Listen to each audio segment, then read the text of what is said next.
আসসালামু আলাইকুম সবাইকে। আশা করি সবাই ভালো আছেন, সুস্থ আছেন। আমিও কিন্তু খুবই ভালো আছি। তো আপনারা কি দেখে বুঝতে পারছেন আমি আজকে কি রান্না করব বা কি বানাতে চলেছি?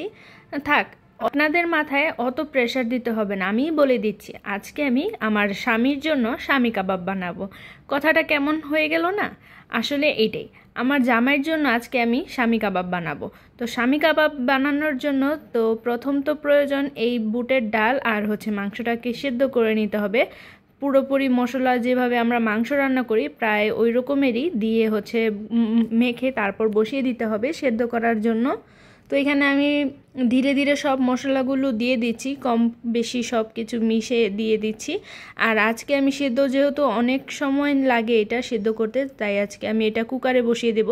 তো এখানে কিছু কিছু ভিডিওতে আমি ইউটিউবে দেখেছিলাম যে পেঁয়াজ দিতে হয়, আবার অনেকে দেখলাম দেয় না। তো আমি ভাবলাম দিয়েই দিই, এটা তো সেদ্ধই হয়ে যাবে, খেতেও ভালো লাগবে।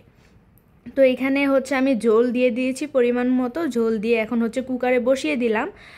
এই তো কুক অপশানে আমি চাপ দিয়ে এখন কুকারটা চালু করে দিলাম। তো কুকারে যে দেখলাম যে পানিটা প্রায় শুকিয়ে এসেছে, কিন্তু যেহেতু পুরোপুরি শুকাবে না বা লেগে যেতে পারে, তাই এটাকে আমি কড়াই নিয়ে চলে এসেছি। তো কড়াই এনে ভালোভাবে আমি এটাকে পানিটা শুকিয়ে নিচ্ছি। এখন যতক্ষণ না পানিটা শুকায় ততক্ষণ এটাকে আমি নাড়াচাড়া দিয়ে জাল দিব।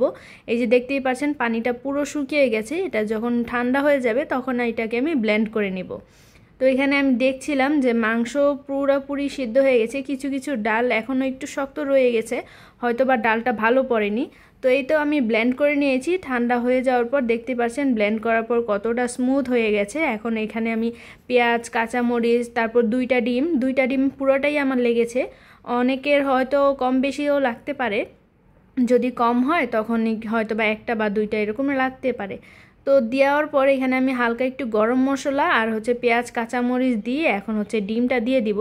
ডিম দিয়ে এখন শরীরে যত শক্তি আছে তত শক্তি দিয়ে, বেশি একটা খরচ করতে হয়নি।